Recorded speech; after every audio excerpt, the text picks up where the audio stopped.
সৌজন্যবোধ কি?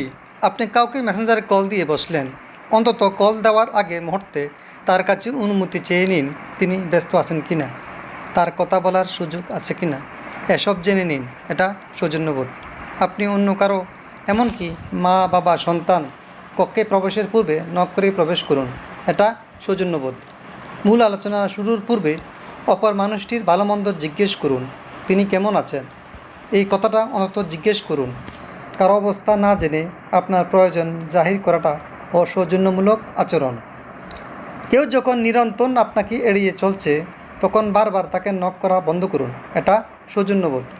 সৌজন্যবোধ হলো মানুষ হিসেবে অন্যের ব্যক্তিগত জীবনে নাক না গলানো, কারো জীবনে কেঁচুর মতো প্রবেশ না করাটা সৌজন্যবোধ।